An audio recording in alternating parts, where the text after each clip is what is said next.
Welcome back to Cut and Splice. This is Jason. And Matt? And this is Gil. All right. And tonight we're going to do something a little different than before. It's probably going to be gimmicky, but that's all right. We're going to be talking about the movie Running Scared, not the Billy Crystal movie, but the 2006 Running Scared with Paul Walker. I believe it's Wayne Kramer is the director. That is correct. Good. I didn't misread that. The possibly gimmicky thing we're going to do here, over the years, just to give a little backstory, Matt and I have talked about this movie in positive and negative ways. But I think I'm correct in assuming that we both felt that the ending is a strange sort of ending, and we wanted to get Gil's reaction live because he had never seen it before. So he has watched up to close to the end, and we're going to see if that works and is interesting to hear, and just see how that goes. In case anybody has no idea what this movie is, like we said before, it's a 2006 movie.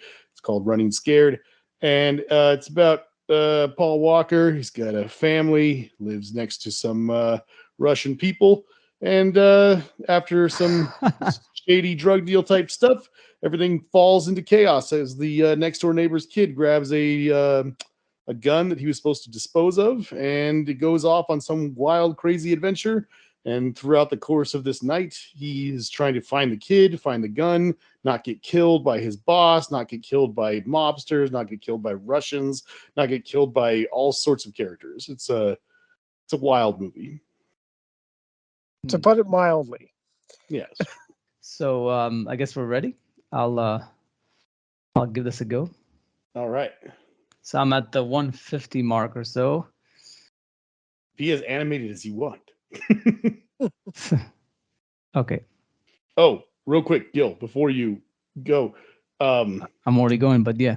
Without giving any crazy spoilers or anything, I don't know, Matt, do you think it's a good idea? Did you get an idea of what he thinks of it so far, or no? I can tell you what I thought about it.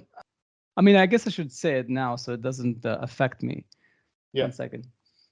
Yeah, no, it's a bit of a mess. It's quite a mess, and there's too many twists and turns.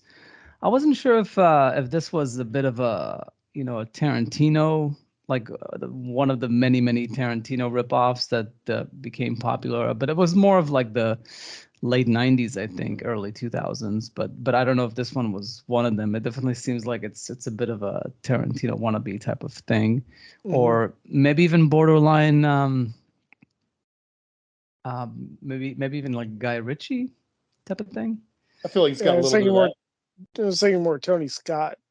Tony Scott, as far as the styling and stuff. Thousands Tony Scott feeling. Yeah. It's a mishmash of things, and none of them are executed very well, at least to my taste. But except for, I mean, there's some ambitious camera moves and transition things like that are nifty and fun, but still they just feel a bit either too much or too gimmicky. If I could find any redeeming quality, I'm trying to find ones right now. I overall, it just seems like they really went hard. They really tried to make it as best as they could, but it felt like less would have been more. Would have been like my. Well, having said that, I'm curious to hear what you think about the ending. Okay, yeah. So here we go. I guess there's I assume there wouldn't be too much after this point because the credits should go for at least 6-7 minutes. I'm at 152. Are they still in the front yard? Yes, you guys could have queued it too and watched it along with me, but that's okay. I thought about that. I'm almost there. Tell us what's happening. I don't want to reveal anything. Oh, okay. Yeah. If it's a spoiler. Obviously, I can delete it if I mess something up. It was a bit of a blast from the past to see Vera Farmiga. Oh yeah. He was huge at this point. Yeah. I will say, if what I'm seeing right now is the twist you're talking about, I'm like, that's not the worst of it. Okay. I just want to get your reaction. I don't know. I don't mean to imply that it's like what makes or breaks the movie. Yeah. Oh, I- well, it's actually, if anything, it's kind of obvious. It makes perfect sense considering everything that's happened. It's just that much like the many issues in this movie, is the way they get to it doesn't make a whole lot of sense. Mhm. Yeah. Okay. So I'm up to the credits. I can probably pause this. Cool. Nice end credits design. Nice. Okay. Oh yeah, the end credits actually were something I was going to talk about, but you don't need to watch all of it. Yeah. It's okay. Yeah, actually, the end credit sequence I think is one of the best parts of the movie. Yeah, That's they went probably very accurate. creative. Yeah. Yeah. Yeah, that's what I feel. I guess that's kind of like in a microcosm what to me the movie feels like. He really put a lot into it. It's like the design, the look. They're doing the half-ass um Bob Richardson lighting with smashing the light into the tables and bouncing into their faces. They just didn't do it as well. Not that I'm a big fan of it, even when Richardson does it, but still there's some difference there. So like it just feels like everything they were trying to do was just not as good as anywhere else that I've seen it. That's why I feel like you don't want to try too many tricks, because if you're not gonna nail them, then it's just gonna be too many like missed notes. If you go simple, there's less mistakes that you can make. But that's just my overall impression. But as far as like the effort, he's like, yeah, I'm gonna put everything into it. It's gonna be high energy. It's gonna be high style. It's gonna be like fancy dialogue, a lot of cursing, white people saying the N word to each other, which doesn't make a whole lot of sense. You know, um, yeah, I don't know. It's just a very messy movie. But yeah, as far as the ending, I don't think it's one of the many twists in this movie, but it's definitely not the most surprising one or the one that's just completely out of left field. I mean, my reaction to it, I don't really have any reaction to it. It doesn't really change my opinion in any way. It's just like, that's another thing. I, Yeah, it needed to happen. It's just that what precipitates it makes no sense. But we'll get to it with the spoilers. But I'm interested, like, I guess because you guys have been back and forth about this for a while. Like, so what was like your feelings about the movie before or now rewatching it? I fucking love this movie. And I really can't justify it.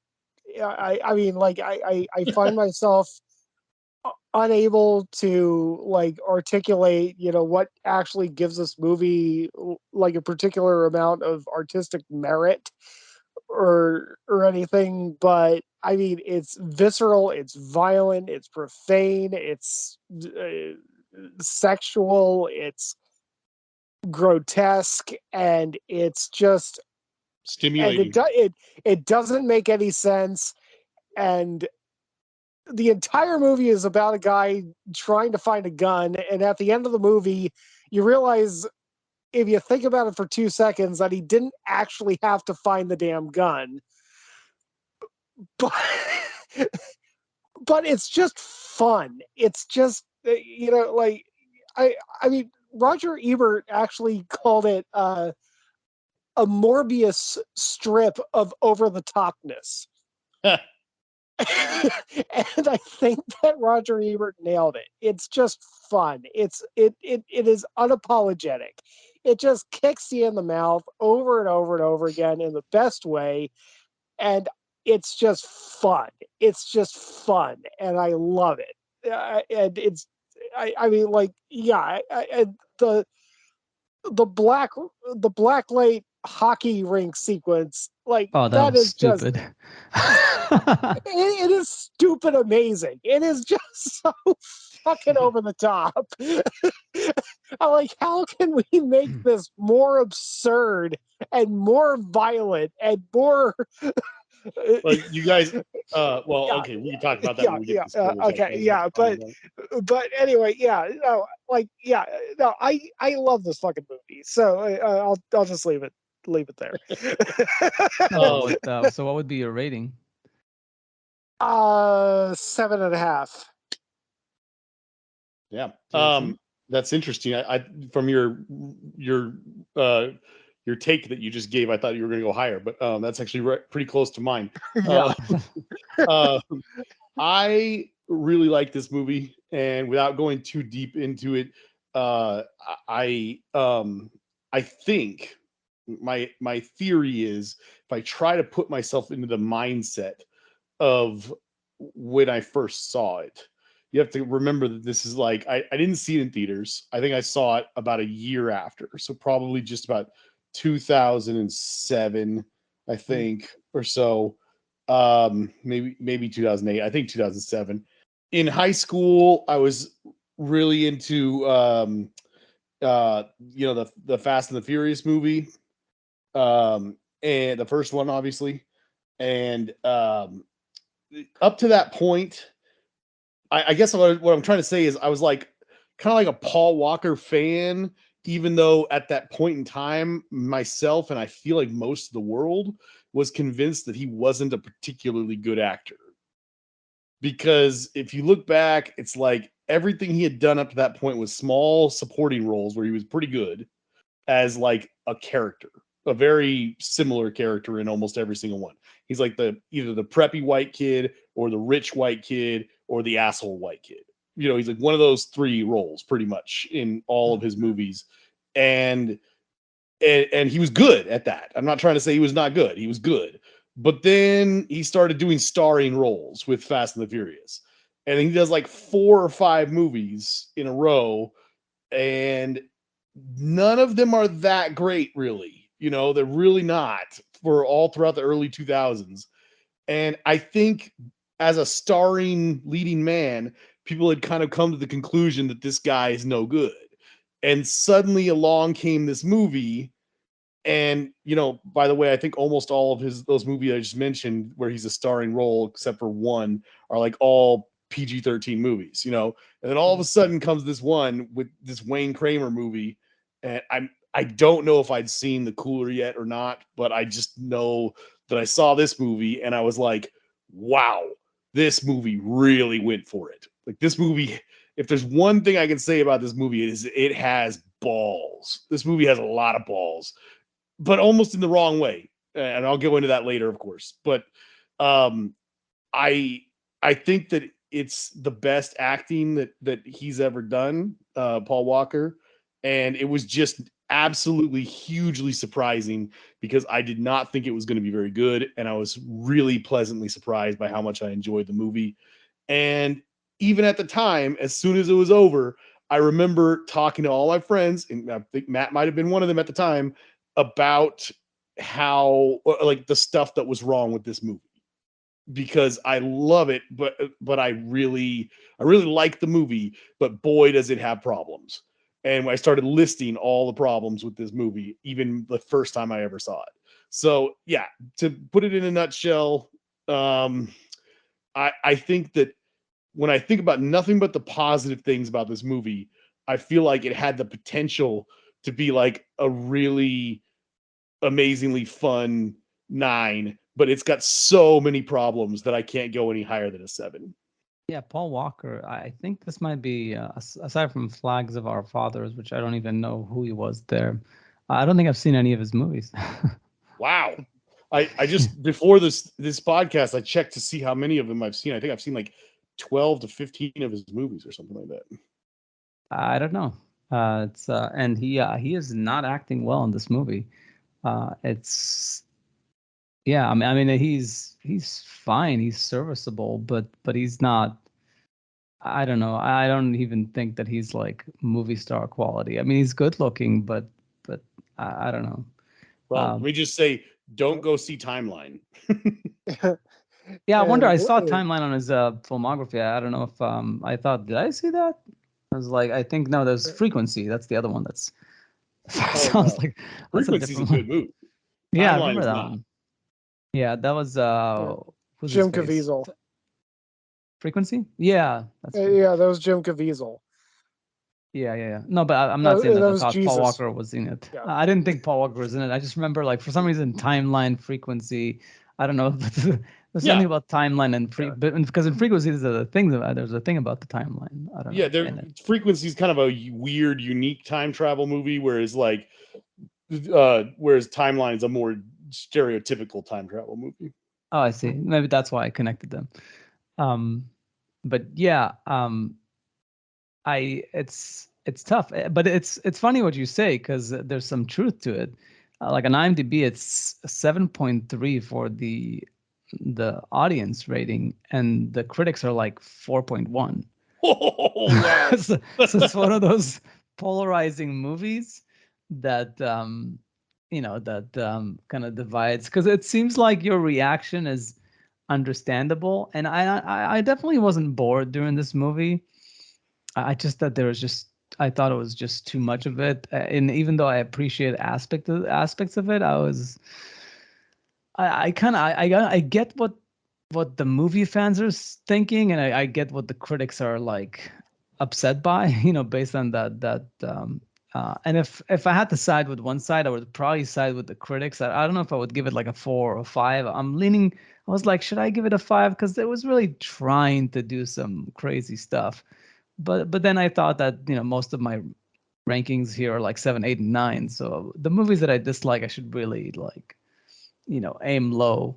Um, so I would probably go for a 4. Um, yeah, but I'm curious, Jason. I guess we'll get to the spoilers, and then you can tell me what was the reason for the way we went about this, like seeing it like last Yeah, minute. no, I'll talk all about it. Yeah, it's fine. Yeah. But yeah, I think that's my reaction to it overall. I mean, we could go to spoilers unless there's. I mean, as far as recommending it, yeah, if you're into. I was thinking as you guys were talking about, especially Matt, about his enthusiasm for the way this movie was fun, is because I said like Guy Ritchie or Tarantino. I Yeah. mean, this if I wanted an over the top great movie, I would just see Snatch or Pulp Fiction. I don't need to see a second, third, fourth rate. There's better movies out there that go over the RRR that we that we spoke about recently. Yeah. There is something to movies being very dramatic and over the top in a good way, but I don't think that this is it. Like I can see how someone that's just into the action, into the cinematic trickery and everything, how it can be very absorbing. But to me, it was just all very hollow. I just to the point of like I didn't believe anybody. I didn't believe anybody's performance. I didn't believe that these people can even remotely, even on a crazy movie, make sense to be connected to each other in any way. It's just it was such a mishmash of ideas, characters that also everybody talks the same for the most part. That's just bad writing. I don't know. It's just subpar. But if you've already seen Pulp Fiction, you've seen Snatch, and you want to see something brand new that's trying to do that, then yeah, I guess this is a movie you could watch. Yeah. Um, yeah. Any other thoughts before spoilers? No. No, we can do spoilers. Yeah. So I guess Jason, we'll start with you as far as your thoughts about the seeing the ending. Well, so after I rewatched this movie, I did call Matt and kind of ask him like his opinion. Like maybe we should tell Gil to stop earlier or something like that. But I mean, from the sound of your overall take, it doesn't seem like it would have made much of a difference, really. But As I was saying before, I do like this movie. I think that the movie, like I said, it's got real big balls. You know, I mean, the there's certain things that that I really like and respect this movie for. Like, just trying to, I should have written some of these down, but like, for one thing, you know, if you are looking for something that's ultra violent and just you know, really gruesome at points, it delivers for sure on that. And as Matt kind of talked about too, it's got some real sex appeal in it too. It's a pretty good movie. But oh, I do remember one of the things I was going to talk about when it comes to balls. So let me just give you like an example, okay? So, okay, Like the first guy to get shot in the movie gets shot in the balls. sure, why not? No. Okay. There's some ridiculous stuff. Like okay, Yeah. some there's some negative stuff. Like in that scene that you're talking about. I mean, this guy is running full tilt at somebody with a machete in his hand, and the guy shoots him with a shotgun in the chest, and he goes flying across the room. I mean, I have to assume Yeah. this is at least a 180-pound man. I mean, and you know, the laws of physics, you know, they say that even though in movies people like flip around when they get hit by a shotgun, you know, and the amount of force that you get hit with a shotgun blast is supposed to be about the same as what you feel in the recoil, more or less. Yeah. So it's okay to kind of exaggerate it a little bit, but this guy gets lifted into the air off his feet. It's ridiculous. Okay. Yeah. So it's like you got to really check the your expectations at the door, because it's kind of dumb, you know. But anyway, what I wanted to talk about it in terms of just, I mean this in a, I might sound a little critical, but I mean this in a good way. Okay, like a lot of movies, even R-rated movies, you know, there's kind of a thing of like, I feel like especially since we've gotten out of the 90s, you know, there's kind of this thing of like people shy away from stuff, especially if it's going to not lead to making the movie money. And, you know, certain movies can be shown on planes and certain ones can't, you know.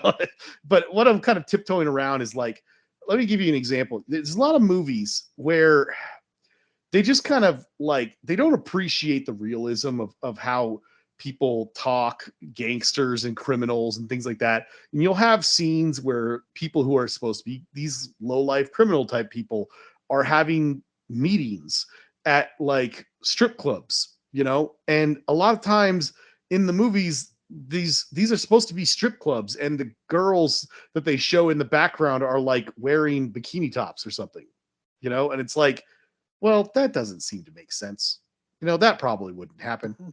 And then you've got movies that at least um, they go far enough that you can respect it, you know. Like a perfect example is I remember talking to somebody about Ben Affleck's second movie, The Town. I think it's The Yeah. Town. Pretty sure it's The Town. In that movie, It is, towards the yeah. towards the first half of The Town, there's a scene where some low life, you know, bank robbers or something like that are having a clandestine meeting in a strip club, and it's an R-rated movie. I don't think anybody would accuse The Town of being like a pathetic, weak R-rated movie, but they're in a titty club, you know, and in the background you kind of see a girl very vaguely, like off in the distance, you know, topless or something, dancing on a stage or something, and then there shows them sitting down, and in the middle of the conversation it cuts to an insert of the girl dancing, so you get a shot of her, you know, topless for just about half a second or so, maybe 1 second, maybe, and then it cuts back to the guys talking and blah blah blah. And I really felt like that was an interesting choice, because I was like, well, okay, at least it establishes that we're living in the real world here, you know. I mean, these guys are, they're going to this kind of club, they're having this kind of a meeting, and they're not there to look at the girls, but that's where they are. That's the kind of environment we're in. Let's be real about it, you know. So they show an insert, and there's a topless girl for like 1 second. This movie, he takes his son at like what I assume has to be like 10 o'clock at night or something like that, to help him try and find this his son's Oleg. friend.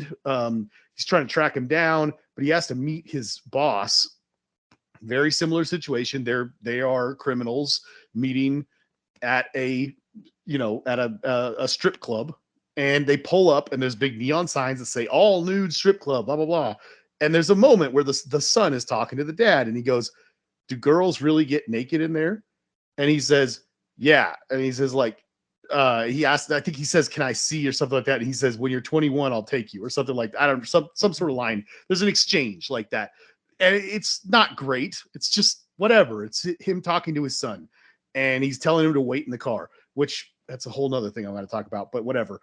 The moment they walk into this club, I mean, it actually goes, in my opinion, based on my limited experience, way beyond what is like. I mean, there are girls just It's not like, necessary. I mean, you can see up this girl's birth canal. I mean, it's ridiculous.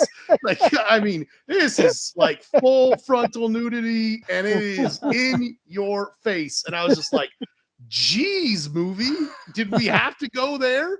Like, but as critical as I sound, I'm trying to be positive here. I'm trying to say that, like, that's one example. Other things are the violence. I really appreciate the creative nature of the violence. And then we can talk about the scene later, but there is a scene that involves some disgusting low-life people who are like abusing and killing children, and the wife has to go, like, rescue a kid from there. And there's this moment, it's such a cliche in movies, where the good guy gets the drop on the bad guys. They have them at gunpoint. And what always happens every single time in every single movie, is when you need to close up that chapter in the movie and you need to move forward, something happens where the bad guys will do something stupid, and they'll try to make a move, and they'll try to, like, hit them with something or grab a gun or do something that puts the hero or the good character in imminent danger, thus making it perfectly acceptable and okay for them to shoot the person and kill them. And in this movie, that doesn't happen. Vera Farmiga has a gun pointed at these people. She sees what they are. She sees how completely disgusting they are for killing and presumably raping these small children, and that they've done it to dozens and dozens of kids. And they kind of are setting up a scene just like that, because, like, the two people are kind of making small inching towards her, making little moves towards her, and she just stands up and tells the kid to leave. He walks out of the room, and she guns him down. And in a way, it's a very satisfying scene, because I'm just like, yeah. I mean, you don't see that in a lot of movies. You just don't. And I mean, it's this, all I'm trying to get at with this super long-winded thing is the movie's got balls, and it's a mess. It's a terrible mess of a movie. And I want to, after we all have a chance to talk about it, I'll definitely go into detail about all the terrible things about this movie, but it definitely has balls. And you bring up the guy being thrown across the room by the shotgun blast at the beginning, and it is one of those things where I actually thought I actually probably thought about this way too much. In that, like, this is a hard R movie. I mean, like, this is a really hard R movie. Yeah. I mean, his previous movie was NC-17, so I mean, like, was it really? They had to cut it down for theatrical release and everything like that, but yeah, they showed female pubic hair, so they I remember they threw it as an NC-17 on it. But yeah, so Wayne Kramer in the glory days of his career didn't shy away from anything, and then he decided to make Crossing Over and, like, fucked himself. But like, the funny thing is, like, okay, that decision right there with the shotgun blast. This is a hard R movie, and if you get shot point blank with a 12 gauge shotgun like that, the real life damage is actually more horrifying than being thrown across the room. Yeah. By the shotgun blast. I actually think that the decision to have the guy throw it across the room was actually very deliberate. To just say, like, we are not dealing with reality in this movie. You just throw your willing suspension of your willing suspension of disbelief. Fuck that. We are going full bore. We are. I think somebody. I think I remember. I mean, obviously, this is more than a decade ago. Somebody wrote of this movie that it's like Wayne Kramer snorted crack and then watched Reservoir Dogs on a loop for like 48 hours and then typed out the script until he passed out. And I can kind of see that, like, fuck reality, fuck logic, it's just, we're just going to have this visceral mess of a movie for 2 hours. You're just going to experience this for 2 hours. And, like, that moment is just like, okay, yeah, I know that that's bullshit. I know that that's not how physics works. Screw it, I'm into it. Yeah, let's just go on this journey. Let's just go on the darkest fairy tale journey of all time. So Yeah, yeah. I mean, I don't know if the shotgun, you focus on with the whole thing with the guns. Like, I have no clue what recoil is supposed to happen from what. To me, that was the most realistic thing in this movie, the shotgun flag. Because I've seen it so many times, and I've played RPG games and stuff. So to me, it's like, yeah, that's what you do in a movie. Like, people fly, backwards because they get shot from, like. Point zero, distance, point blank. Yeah. But I did find it amusing. I guess in some of the trivia here, it says that one of the credits that were in the movie is that the director wished to dedicate the film to Sam Peckinpah, Brian De Palma, and Walter Hill, and which makes sense. Like, violent filmmakers that are very self-indulgent. And then also, I guess Paul Walker was very disappointed when it had like a bad box office opening. And there's a trivia thing here where, like, he got home from dinner and he got a message from Tarantino on his machine saying that he loved the movie and he praised, like, his performance in it. And he was like, he was relieved. He was like, if Tarantino liked it, whatever. Who cares if the box office is bad? That's fair. That is fair, especially with especially with this kind of movie, with the Reservoir Dogs on cocaine. Yeah.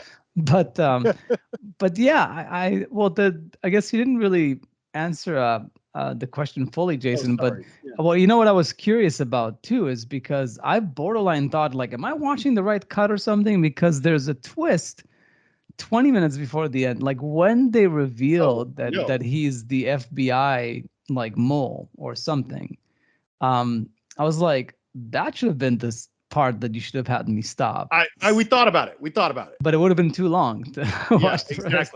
Exactly. Yeah. So, okay, I'll try to sum it up as much as I can. So, my thought, and I feel like Matt probably agrees with me on some of this, at least based on our old conversations. I like I just said, and all that stuff I just talked about, I really enjoy the fun, awesome, violent, cool aspects of this movie. And as a fan of Paul Walker's, despite the fact that at this point in time, I really felt that he hadn't done very much good acting. I felt like this was like his best performance, and I loved Vera Farmiga in it. And it's just a really fun, violent movie. But and as I said before at the beginning, it surprised the hell out of me. I was expecting this movie to be horrendously bad. and I really started liking it.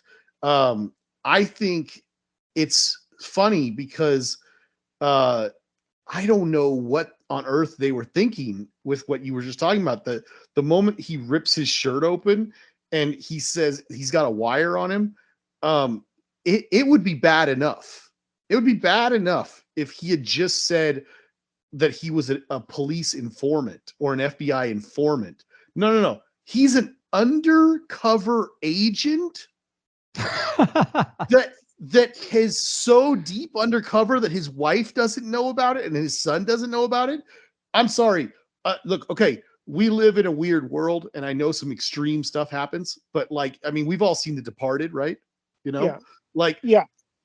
you can make a movie. I'm not saying that this can't be done, and I'm not saying we live in a world where this would never have happened. Okay, and there's movies like True Lies, you know, and stuff like that. You can make a movie about an FBI agent who is an FBI agent undercover and his family doesn't even know about it. That's how deep he is.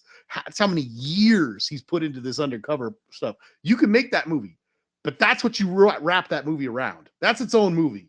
Okay. You don't get to make this crazy, bat out of hell, crazy fairy tale, strange movie that Wayne Kramer put together and then drop that at the end. Like, it's like, oh, that'll be a fun twist. No, that ruins your movie.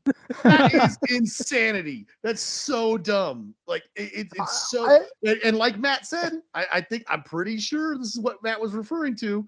If you are an FBI undercover agent, you don't need any of, I mean, it's good that he's cataloging these guns that they've been telling him to dispose of for his entire time he's been undercover. That's all good. The most evidence you can have, the better. But when you get to the point where you've now made your case against this mafia family or whatever, and the son of the you know, the head of the family gunned a cop down, shot him in the balls, I think killed him while he was on the ground, executed him and all that stuff like that. You are an FBI undercover agent who was wired. For starters, even if you weren't wired, they'll probably take, with all the other evidence you have, they'll take your word for it. You don't need that gun. It's fine, you know. But even if they didn't take your word for it, you're wired. Like, they've got it. You've got all the evidence you need. When he got home that night, he should have just called his boss and been like, done deal. Send them in. You know, we got it. Like, this movie didn't even need to happen. Like, it's ridiculous. It all happened in his mind. I know. Flash before his eyes. That part makes no sense whatsoever. And even if you can just like if it's like a ham sandwich moment, you're like, your brain is like, what? He's a what? and then the cops, the SWAT team, and everybody shows up at the end at the ice rink after he's almost been killed. And there's a little line of dialogue to explain it. They're like, "Oh, we got hung up. Sorry." And he's like, "It's cool, man. I'm alive." Somehow. You know what would have been ballsy is like that twist happens, and then you cut to Wayne Kramer sitting at a typewriter. Yeah. And he's like, wait, no, I mean that's not gonna work. Fuck it, let's just finish it. And then the rest of the movie plays. Like, that would like be so meta. Like, just saying, I thought of this twist. I think it's cool, but it makes no sense. Yeah. But fuck it, I have a cool movie. I'm gonna find a way to make it like, or to do finish something it. like Clue, where, you know, like, that's what might have happened, but here's what really happened. Yeah, something like Savages. Yeah, but I mean, I'm telling you, what you should have done. Maybe we'll someday find another movie to do this with more effectively. Yeah. But you should have had me stop right before that twist, and because the rest of it is just, you know, right. There's some more to see there, of course, and I can get to that right now. But that twist, like, my reaction would have been so much stronger. I wanted to. Yeah, it was too much. You know, there's too much. But because you could have described what happened after that point. But aside from like the many issues that whole twist brings up, is also the fact that then they go and they have breakfast or whatever at Well, yeah, that yeah, yeah, restaurant, yeah. and then the guy with the pimp with The the pimp, gun yeah. shows up. How the fuck are all these people are at the same place at the I know. same time? There's just way too convoluted, and the Well, fact that that just happened, and then based on that they were able to like fake his death or something. Either that pimp was planted, or it just, the whole thing is so unnecessary and right. so convoluted that the ending, it also hurts the ending after the Well, twist. that's my whole point. Actually, what I was going to get to is to say that, like, let's say that you just give this movie the biggest benefit of the doubt, and your brain just glosses over that ridiculous twist of the FBI thing, right? At that point, it's kind of an action movie sort of ending where he's like, I'm taking the kid home. And I don't know what they were thinking. Somewhere along the line, there must have been some sort of thing in his head where he's like, that's what this movie's about. It's about, he's got to get the kid home, and he's got to get home to his wife. Getting home is the big deal, you know? So they stop and get breakfast. The pimp scene happens. It all comes full circle with the gun. And we get back to that little shot that starts the movie where he's running out with the kid in his hands, you know? And you're like, oh no, this whole time he's been trying to save this kid and the kid's gonna die. No, it's just a bullshit thing. It's another twist. Oh my God. You know, right? And he's the one bleeding, not the kid. And yet, despite all that, they almost run some people over, and they manage.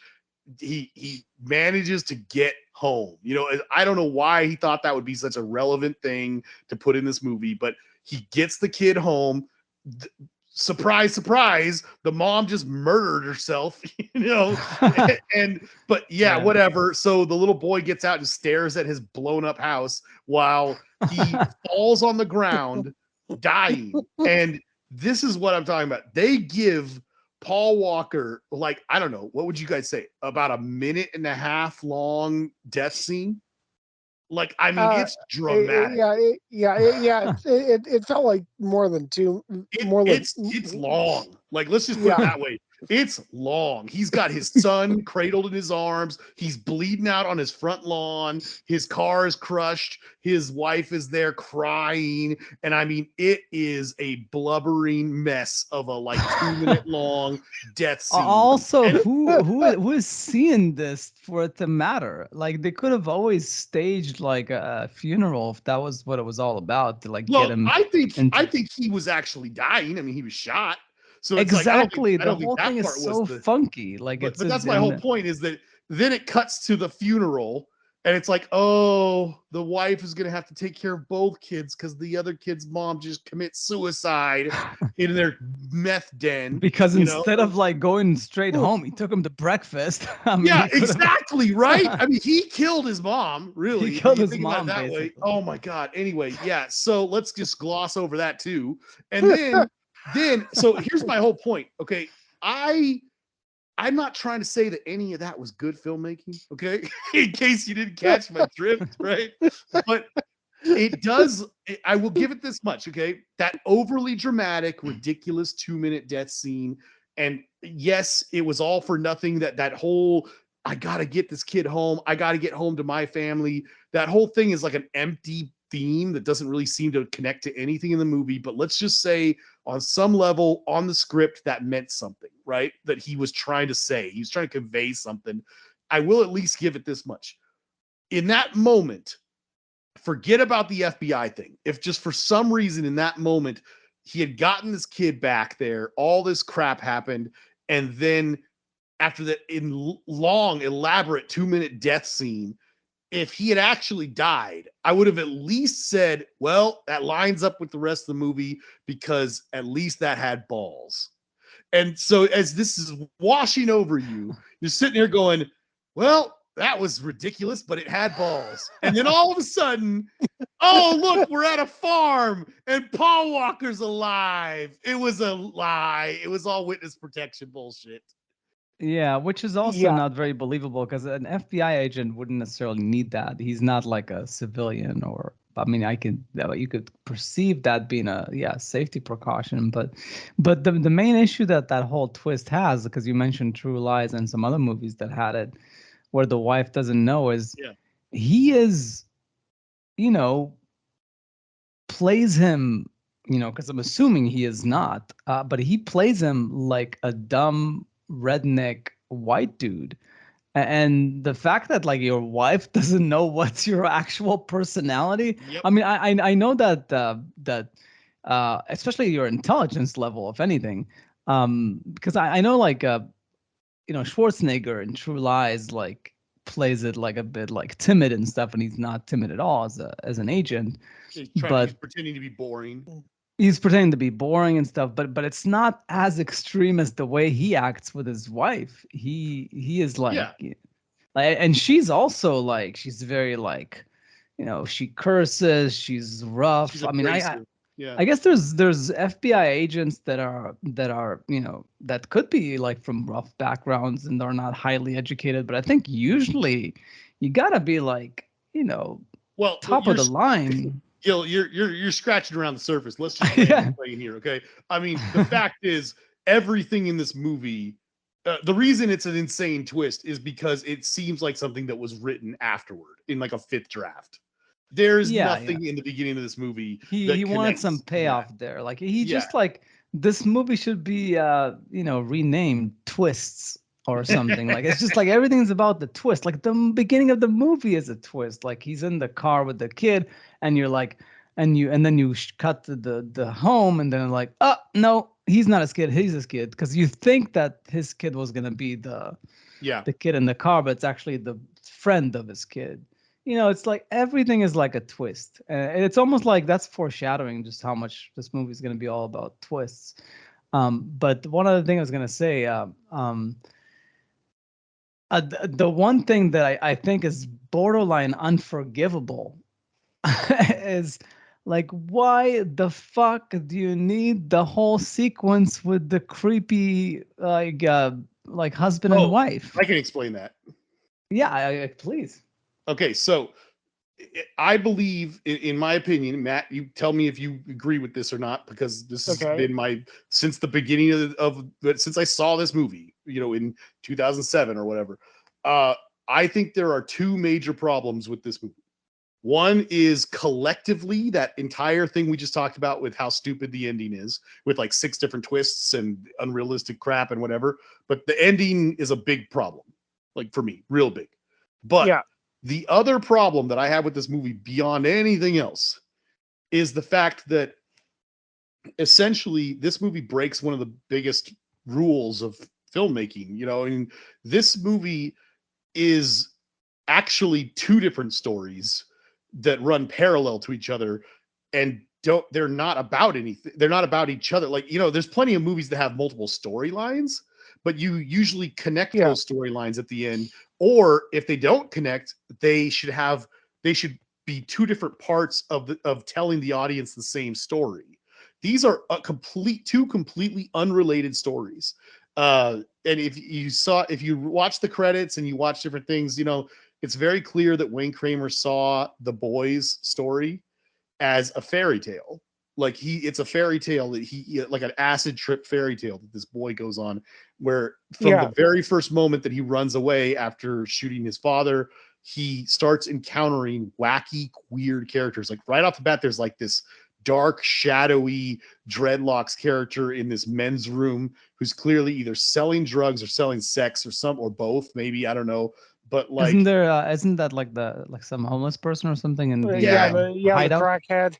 There's like a homeless person or something, and then there's the pimp, then there's the prostitute, then there's those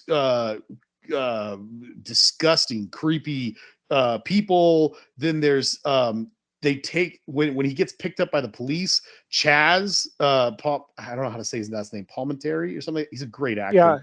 That actor, he suddenly he's acting different. Like the way he acts when he's around Paul Walker and the way he acts when he's alone with the boy in the interrogation room, super weirdly different. Like everything about the kid's story is supposed to be this surreal fairy tale, but then they don't have any of that. None of the same visual themes or storytelling method, none of it. It's a completely different movie with Paul Walker. Like they're in 2 different movies basically. And basically, it doesn't like Matt said, he doesn't even need to be following the gun anyway. Like it's all pointless, really. And but that's the reason why those two characters are there, and that's the reason why the movie almost stops on the brakes to it just comes to a stop, a halting stop, really, to tell that part of the story, and why visually that's where it gets the most extreme. I'm sure you noticed when he's behind the frosted glass on the phone with his friend's mom, trying to get her to come help him. Like the couple is like, they're like reaching up on the glass and they look like creepy Nosferatu monsters, Mhm. With the in the scene that you're talking about with the with the the creepy creepy people. You Yeah, mean when like they find him in the van or something? no, like when they get to their house, when they bring him back to their house Oh, and they're doing oh all this yeah, and stuff. they have the There's all whole these camera scenes and where they're stuff. real creepy looking. They portray them as like these monstrous figures or something with like Nosferatu fingers and stuff like that. It doesn't make any sense. It doesn't connect with anything else in the movie, and that's what the problem is. Like, I could see where he was going for, and if the whole movie had been like that, it would have been something really special. But it's not. It's like the boys on one journey in one movie, and Paul Walker's on another journey in another movie, and they're connected by plot devices and moments, but it's ridiculous. It doesn't work. It needed like a lot. It needed to be rewritten. It doesn't work. Well, it also gets complicated once he calls Vera Farmiga, Yeah. because all of a sudden she's some kick-ass mom that can yield a gun and and take down Well, these creeps, and then she also shoots them down. I get it; they deserve to die. They are horrible, horrible people. I mean, it depends on, of course, your your point of view about that, but her I character don't is think it very does. inconsistent. Like it's the whole thing is just it just doesn't ring true. it's a bit And of a yeah, mess. and then the whole thing with Paul Walker's performance is, yeah, if you try to put some nuance into the performance where maybe there are hints that because there's some hints in some scenes where for some reason he's not very concerned about them. Like he keeps it cool about like they're blaming him that he's like that the gun is connected and blah blah blah. You could almost read into that, and maybe he knows something that they don't know, that he is an agent. But the whole movie, he's in panic mode, and Yeah. even when nobody's around to see the panic. Yeah. So That's the part that doesn't ring true to me. It's like, I just think that this movie was not.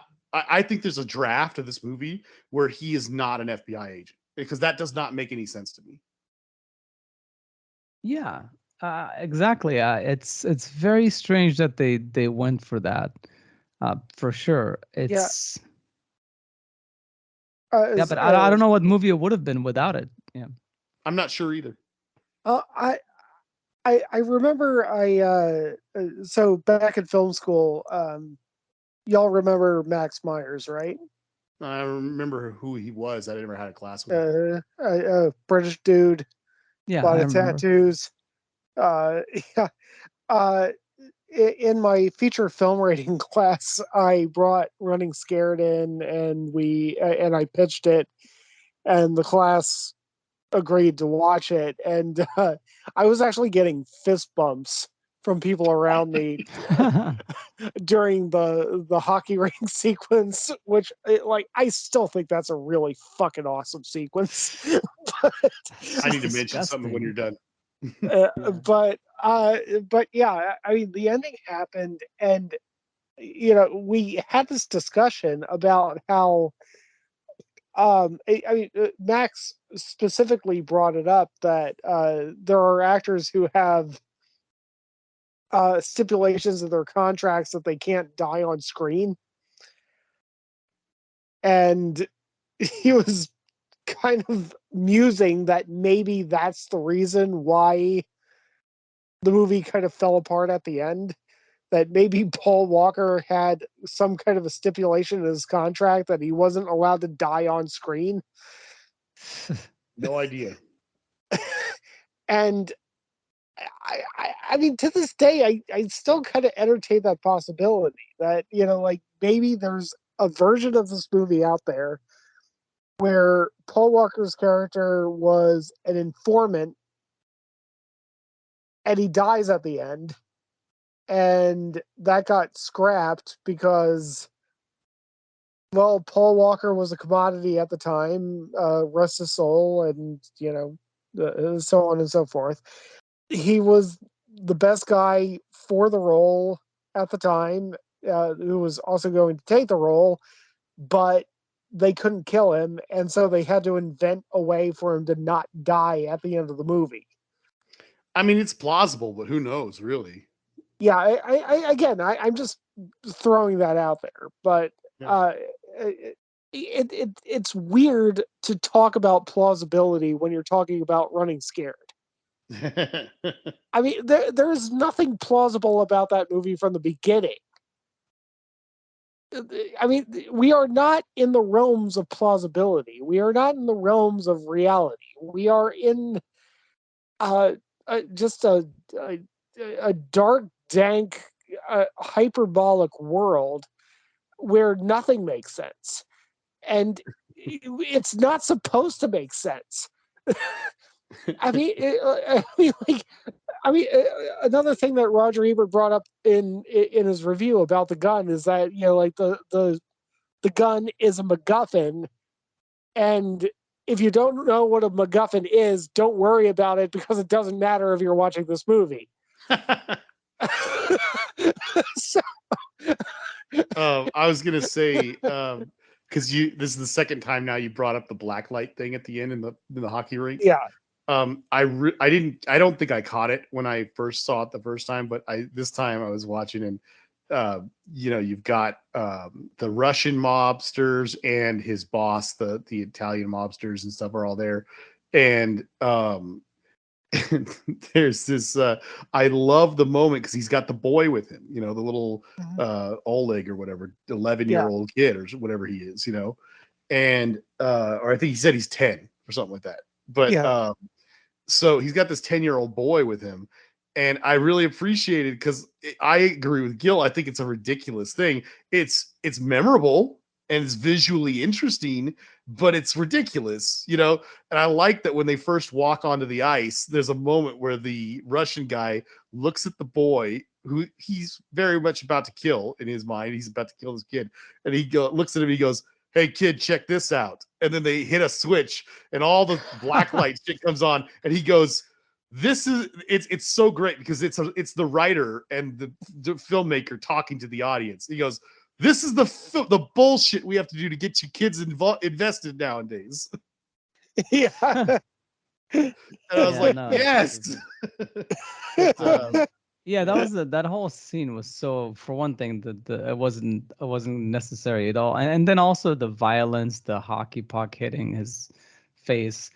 Not to mention, if he's wired, I know they made an excuse later on. Oh, we were behind on the what and we couldn't get here in time. But come on, it's the FBI. Like he's like about to be killed, and that's not the only time that he was almost killed in this movie. That they don't come in for his rescue. It's again, like I don't understand what they were thinking with the FBI undercover bullshit, because if you just say that he's a criminal informant, it honestly makes everything so much more believable. Even then, it's still bad. I would have just left the whole wire thing out altogether. But at the very least, if you just say that he's an informant, then that explains why, number one, that they're not prepped with a SWAT team to go get him. He's just living his life and reporting in every once in a while, giving information to the feds. That makes everything way better. I don't know. Yeah, like he's been trying over the years to find his way out, and this was his way out. And you could have worked something in about like she knows that he's a criminal, and he's like he keeps telling her like, "Oh, I have a way out. I'm telling you, like I'm gonna find my," and she keeps complaining that like it's bullshit and she's gonna leave him. Yeah. Then you have like more of an actual story, like plausible story, too. Plausible. And by the way, that's the one thing I would say for that twist. Not necessarily FBI, but if he was an informant, it made no sense to me that right next to them is living this like Russian guy that's connected with the Russian mafia or something. Yeah. It would just too much of a coincidence, apart from the fact that he's an informant or an agent, because then it makes sense. They planted him there in order to be in proximity to to that guy, because maybe he was part of the whole, the people that they were keeping track of.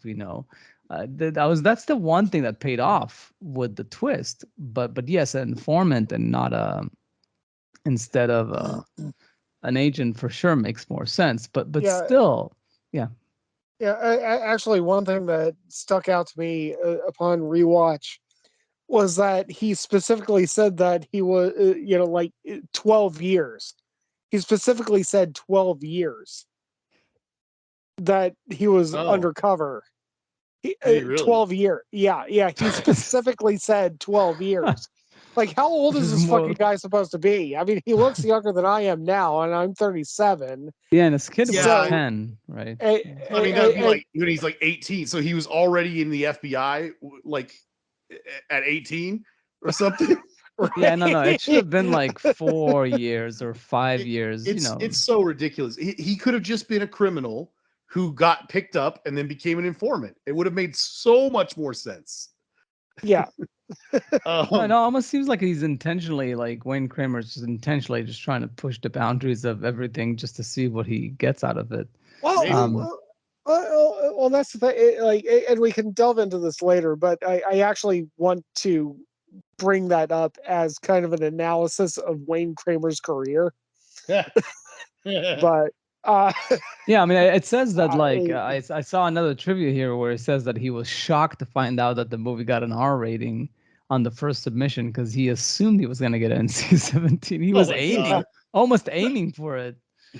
Well, I mean, what can you say given like the about Cunnilingus scene? Yeah, I was gonna say like that's exactly where my brain went to, Matt. It's like you tilt that camera another 5 or 6 inches up, and you probably would have a NC-17.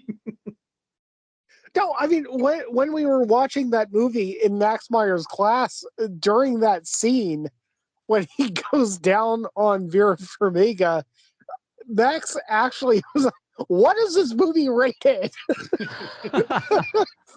They found the perfect camera angle because I mean you don't actually see anything, but my God, you see a lot. And apparently it was the first day of shooting. Oh my goodness! Wow. Yeah, I guess they didn't have intimacy coordinators back then. I was gonna say a couple of things.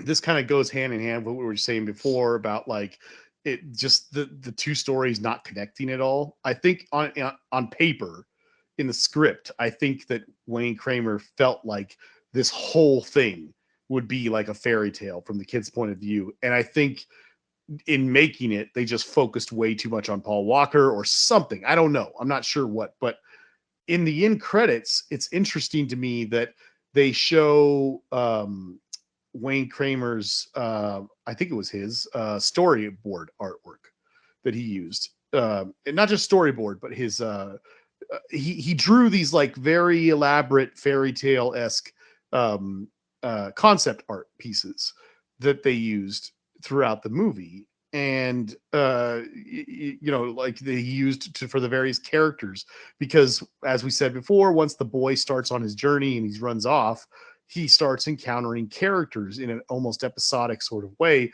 like you would have in a fairy tale. He keeps encountering these fairy tale characters and places. Like the diner is basically like a place that they keep coming back to in a very unrealistic sort of way, like it's a magical little place or something. And in the credits, you actually get to see all of that artwork in like a drawing way, like drawings of the boy encountering these various characters, and they're larger than life. They're like these fairy tale-esque characters with thematic, things about them. When it comes to Paul Walker's character, he is drawn as a wolf. Like his reflection is a wolf character of some kind. And so that to me says that at least on some level, at least at some point, probably in the script phase.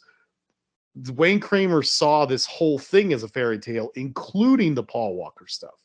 And to me, that just got lost 100% because I don't see anything in this movie that implies that Paul Walker's character is living in anything other than a more or less realistic world by comparison to what the kid is going through.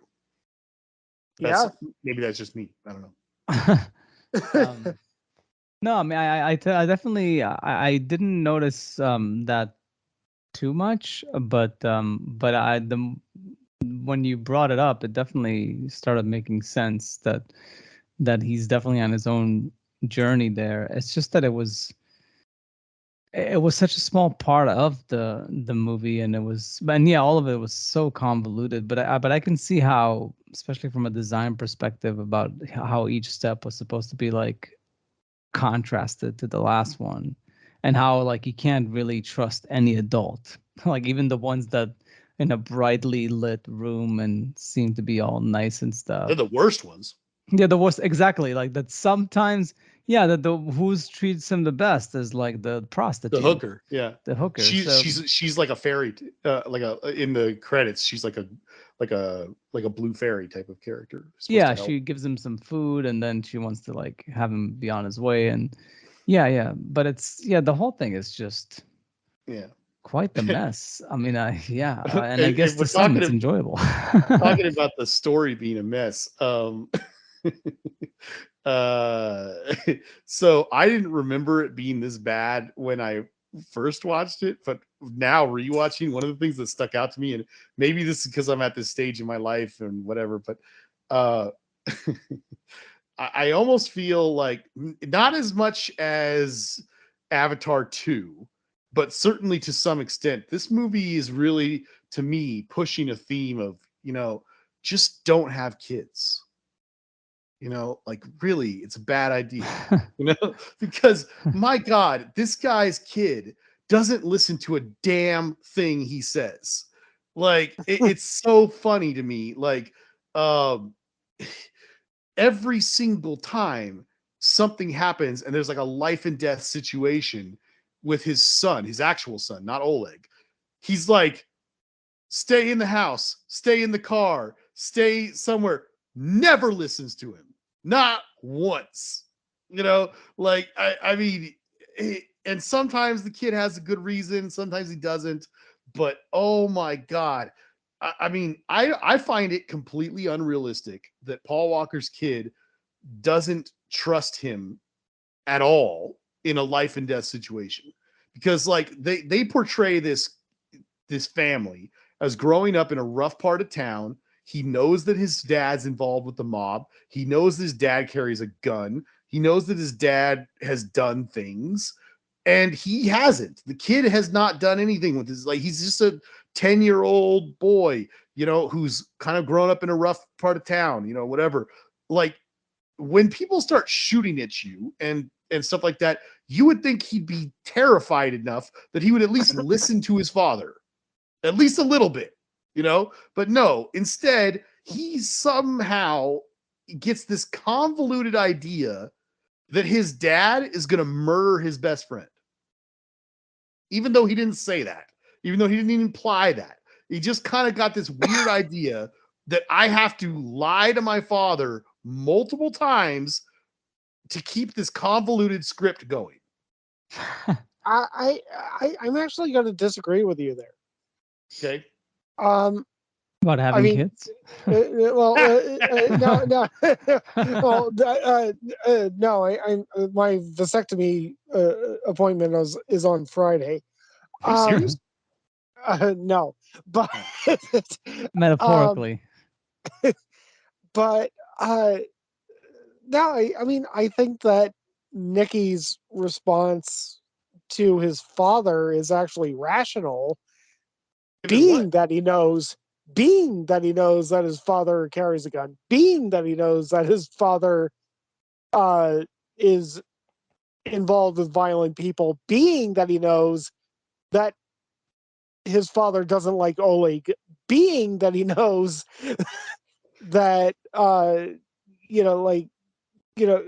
his father is living this life. you can understand why Nikki would be like, I don't want you to kill my friend. Okay, hold on. Let me respond.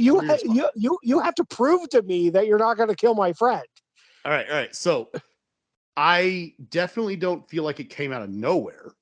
Like they make it clear that he's not thrilled about the Russian boy next door coming over to his house all the time. Yeah. But here's the thing.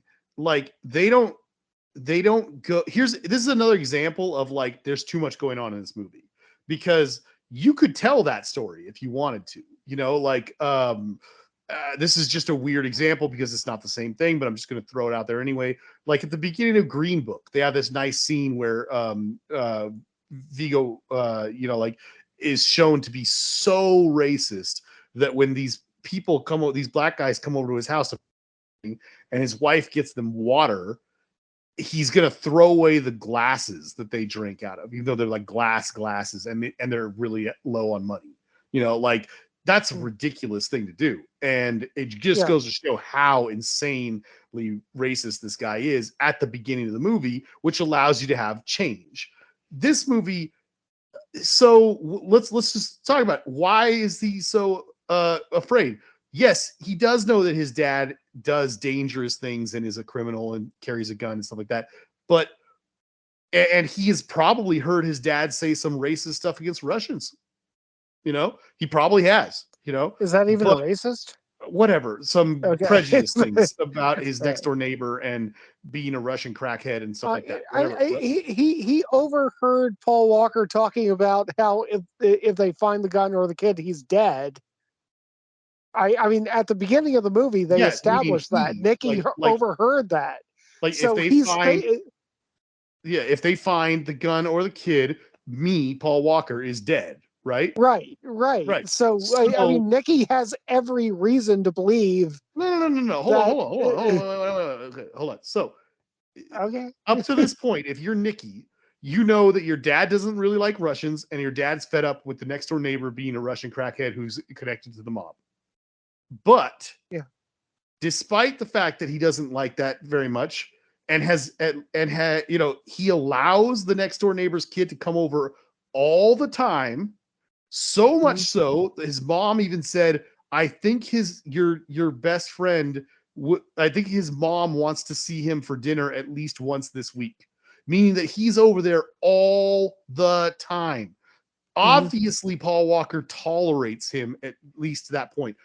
I think at this point, Paul Walker says something to him about why is this kid always over here, but he says it to his wife. The kid's not even in the room at that point in time. So all the kid sees is that his dad's a little frustrated by his choice in best friend, but still definitely puts up with him, definitely tolerates him, and then they get into this life and death situation where he overhears his dad say, if my boss and my coworkers find this kid first or find the gun first before I do, I'm a dead man.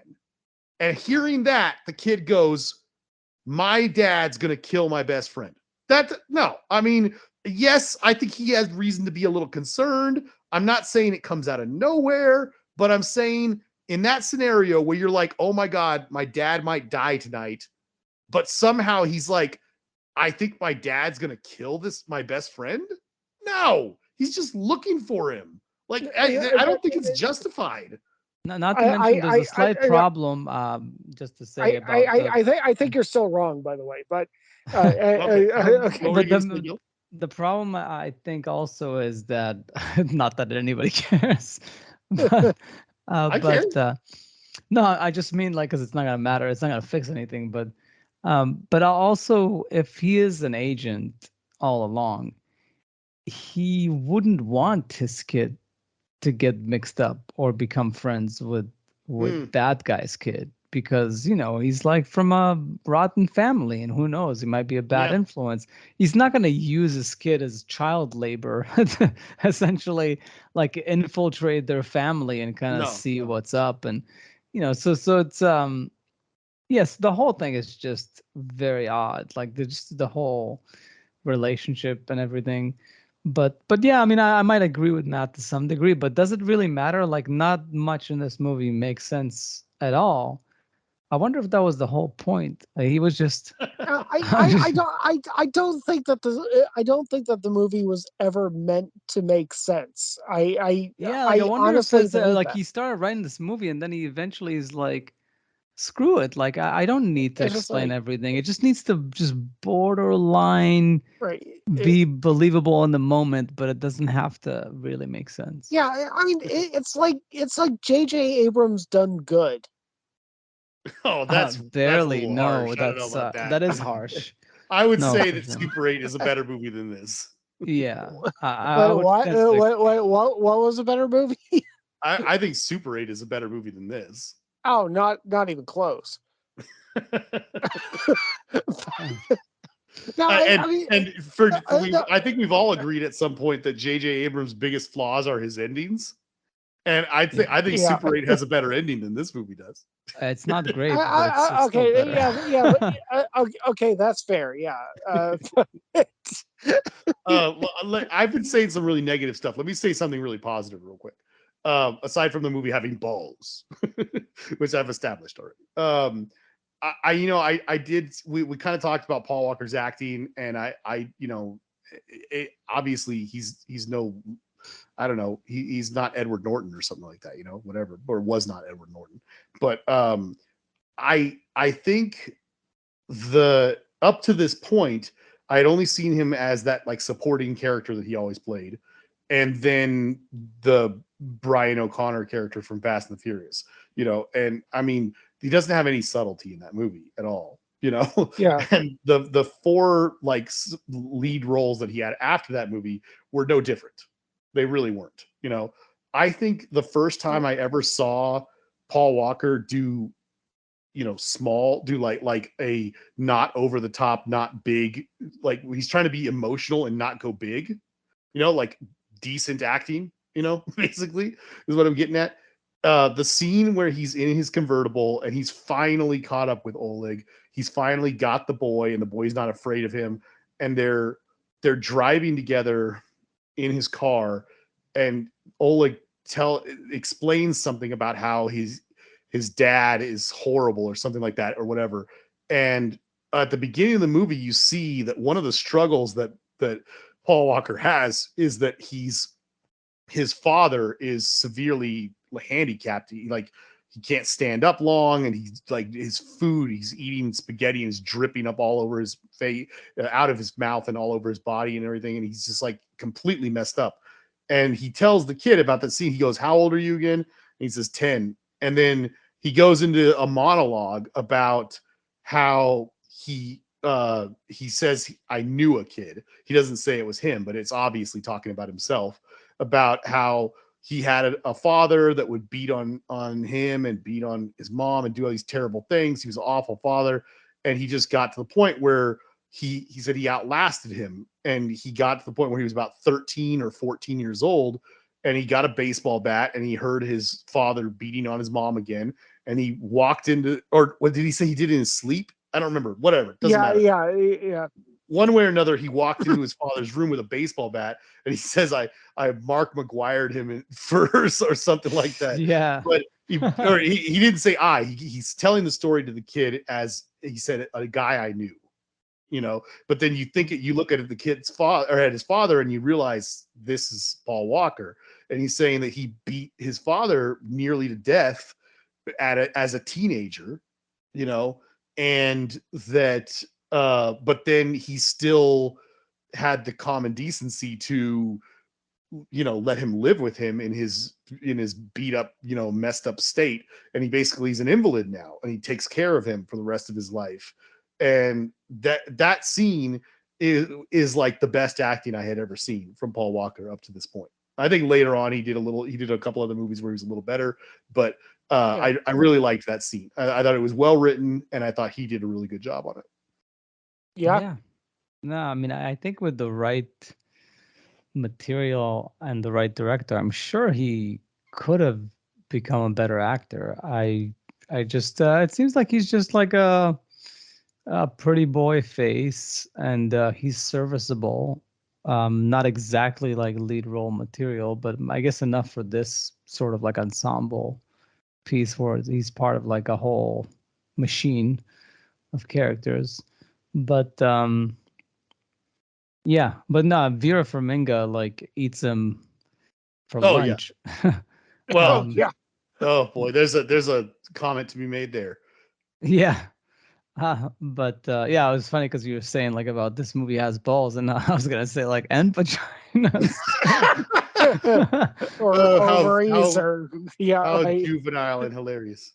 Yeah. Yeah, Um, I mean, this is the movie that made me fall in love with Vera Farmiga. I think I want to say I saw this right after I saw uh 2006. What is it? The Departed.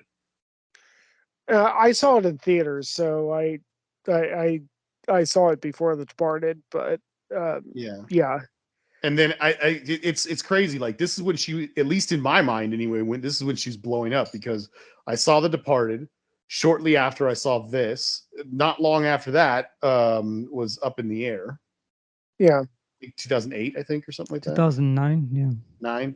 So yeah, I mean, she was like, there was a couple of years where she was just like on fire. She was like making all sorts of yeah, good movies. She was definitely one of the most interesting things in the movie.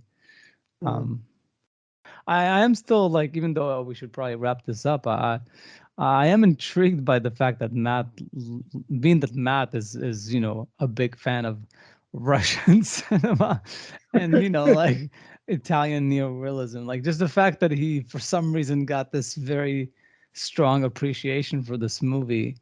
That's the complete opposite. I am slightly perplexed, but in an amused sort of way. Like the only thing I can compare it to is if like the equivalent of, because we were talking about like good bad movies and stuff. I'm trying to find a comparison. Like there's really no. I'm trying to think like a movie that was over the top that way. And nah, I mean I obviously there's the obvious ones like the Van Damme and the ones that we spoke about, but that's to me like not well, really this. No, it's not well, like that. I mean, there's actually a movie called Over the Top, And which over the yeah, top, of course, yes. So yeah, yeah, over the top for sure, because everything there, like the just taking everything so crazy. But and then we spoke about like a movie like Demolition Man. That was over the top, but again, but not necessarily the filmmaking. Like it's just, everything here is over the top. Like Yeah. it's not yeah, just No, the acting. It's I just like not the the way you script. described it before. This movie is so of the time because it feels like somewhere between a Tarantino and a Guy Ritchie script. An early 2000s Guy Ritchie script too, but then directed by a early 2000s Tony Scott. But then you take all that and you kind of crank it up even further into absurdity. yeah, and you know, this is kind of what I was alluding to earlier when it comes to Wayne Kramer, because The Cooler is a really good movie. I I liked it. don't I know think if it's his I best film. yeah I don't know if okay, so I know that Jason's seen it. I don't know if Gil has seen it. No, I Uh, haven't. it's it is a really good movie. Uh, but just like Running Scared, it just kind of like throws reality to the wind. Like fuck it. Yeah, yeah. We're just going to live in this world, and it's going to be hyperbolic, and it's going to be sexual, and it's going to be violent, and it's going to be visceral, and it's going to be profane, and we're just going to live in this world, and screw reality. It's kind of the same thing with Running Scared. But yeah, but The And Cooler is much more grounded.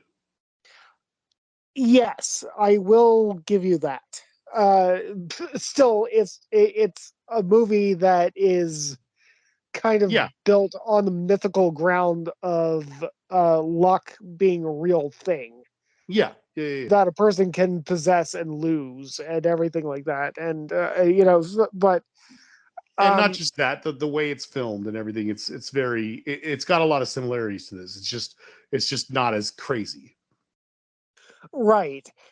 And I think that Wayne Kramer was actually building something good with those first two movies. And I would have loved for Wayne Kramer's third film to be like another, hey, middle finger to you. Yeah, fuck your reality. I'm just going to go more violent, more sexual, more profane. I'm just going to go further down this rabbit hole and where the limit is. And he decided to make Crossing Over. Yeah, I know what you're saying. And he tried to make this grounded in reality,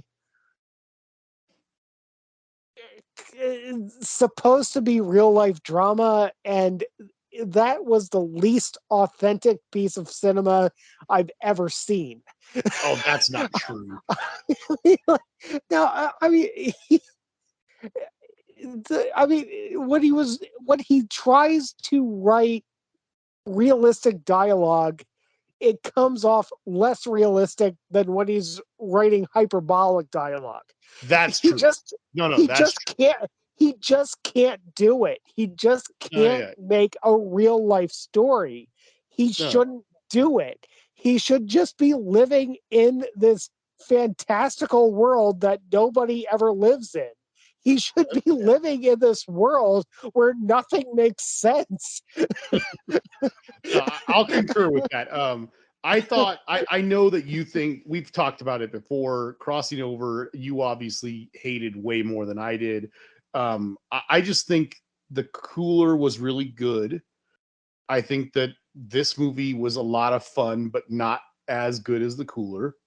And then he did a complete 180 and did Crossing Over, which kind of was just basically Crash about immigration. Yeah. And but without any of the balls of Crash, and without a good script, certainly without good dialogue, as you said. Like, forget what I'll say. On paper, the story's fine. The stories of the ensemble cast in Crash, I said Crash, in Crossing Over, it's fine. Okay, Harrison Ford plays this kind of character. That's relevant to immigration. Ray Liotta plays this kind of character. That's also very relevant. What's that guy from Cliff Curtis? Across the Universe? The other guy, whatever. Anyway, it's an ensemble. They all have their little story to play, and they all have a relevant angle to talk about immigration and stuff like that. The problem is the dialogue throughout the movie is terrible, as you just said, and it's I could talk about what's contrived about, bringing it back to this, about Running Scared. There's a lot that's contrived about Crossing Over. And so, I think it's clearly a 1, 2, 3. Like, I've only seen 3 of his 4 movies, and I think the best one was the first one, and then this one that we're talking about, Running Scared, was his second best. And I don't hate Crossing Over as much as you did, but I definitely think it was his lesser film for sure. I think that Crossing Over destroyed his career. It seems to have, because he barely did anything afterward. Yeah, and I mean, it's just like, own who you are. I think that he was trying to go for like an Oscar nomination with Crossing Over by trying to make like, okay, these are real people, and I'm dealing with this real story, with these real stories and everything, and you get lines like, I thought we had freedom of speech in this country. And it's like that rings so much more false than just having Paul Walker, put out a string of F words. Like, you're gonna fucking whack me? How long we've known each other? 12 years? 12 fucking years? You're gonna whack me now? Wayne Kramer is so much better and the profanity.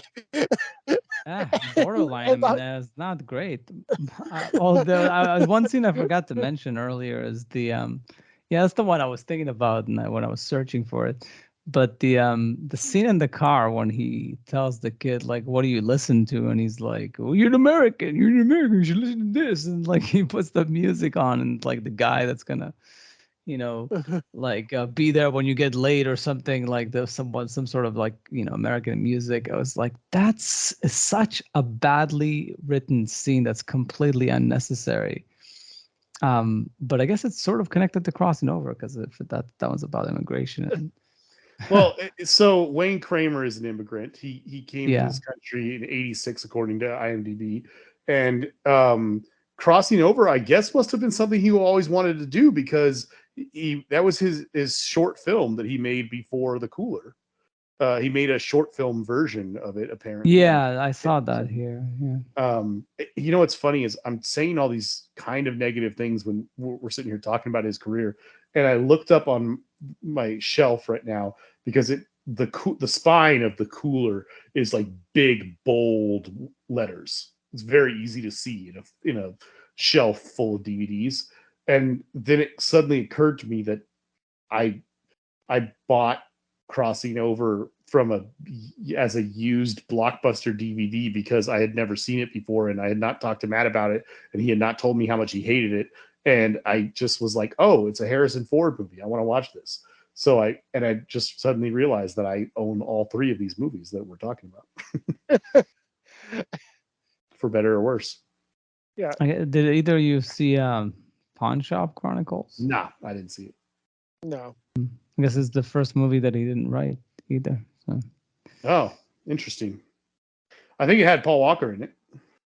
Yeah, I think mostly what it is that after the failure of Running Scared, he probably ran scared. No, he probably like said like, well, let me go back to basics. Let me take the story I did a short film about, and I'll try to expand it into a movie, and I'll try to That be sounds more plausible. serious. And then that failed. And then he did, I guess, Pawn Shop Chronicles. That wasn't even his idea. It seems like he's just trying things out. Like, and maybe he wasn't as committed as Matt would like him to be to the hyper, crazy, surreal world that that Yeah. he built in like the Cooler and Running Scared. I did see an article pop up about like that it does say that he basically constructed the whole movie Running Scared as sort of a fairy tale of sorts, like the same trajectory. So and that makes sense. Like not It's only for the very kid but also for Walker, like for yeah, Paul it's Walker. really obvious when you watch the credits. There's like a lot of visual clues about that and everything. But Yeah. yeah, I'm a little surprised. I'll say that much because like we were just saying, how we think that. So we were just speculating, that after the events of, or after what happened with Running Scared, that he, like you said, he probably went back and decided to do something a little safer. And that sounds plausible to me. And he did something that he cares about, this whole crossing over thing and whatever. And as Matt said, he believes that basically ruined him. I find that to be very plausible, but it's also odd to me because I don't know how commercially successful or unsuccessful the first two movies were, this one and The Cooler, but um, I feel like Hollywood is filled. I mean, just filled with stories of very untalented people who managed to keep getting work as directors despite making terrible movies, just because, or let's say they made one or two good movies and then made like two or three bad ones. But it's like, it seems like a lot of people will take risks on directors because it's like, well, they've successfully made a feature film or three or four, and yeah, some of them were terrible, but I'm going to keep giving these people chances over and over. Like, how many terrible directors out there just have way worse movies than this guy? I mean, I can think of a few. I have a theory, but this might be a little bit of a digression. branding is a major thing. Okay. Like consistency is a major thing. Okay, Martin Campbell, you know what you're going to get out of it. It's not that he's brilliant or bad. It's just that he does what he does, and you know what you're going to get out of it. So you're willing to. So he's a safe bet, right? Okay. Well, I could comment on that, but let's just okay. Yeah, but other directors, especially people who are up and coming, if they don't establish a brand, then it becomes a lot riskier to give them the money to actually do their next project because, like, okay, you've been really edgy, you've been NC-17, you've been, hypersexual, hyper violent, hyper all that stuff, and then suddenly you do this kind of tame thing, and then you come in with your next project, like, what the fuck are you going to do with this? Okay. You haven't established a brand at this point. I don't know what to do with you. I mean, So that makes sense, I guess. I mean, I think that movie, the Pawn Shop Chronicles, seems like it's kind of like a kooky, weird characters type of thing. So it seems people probably went to him for that, because they saw Running Scared or The Cooler. I think it's It does kind of look like that. yeah, but so people will go back to. People know that directors make different movies, but if you've made a movie that's similar to some degree to something that like a script they have, and like they'll still come back to you. It's just I just think that like he,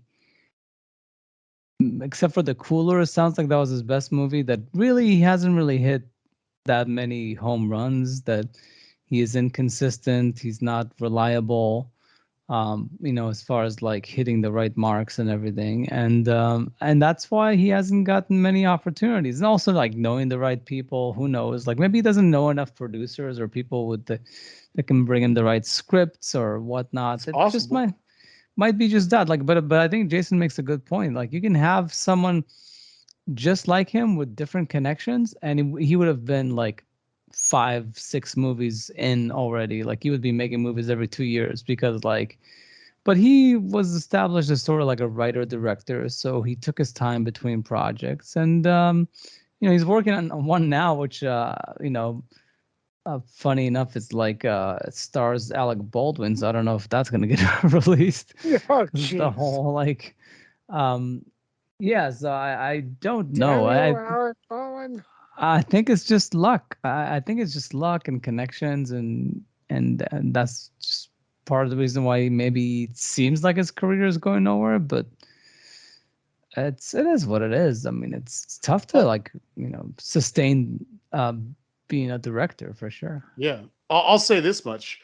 Now, having clicked on it for the first time and taking a glance at it, I want to see this Pawn Shop movie because it's got a hell of a cast. Yeah, no, it's like a anthology type of thing. So. Oh, is it? That makes sense. Yeah. Yeah. Because I guess all of them just came for a few days, each of them, because it's like short, small parts. That makes sense. Like short films. Yeah. Anyways, it's but I still find it amusing that we do these movies from time to time. It's just different. I was like, it's just the type of movie that I would just never see if it wouldn't be for this. I've got a few others I can recommend too. I'm sure we'll get to them eventually.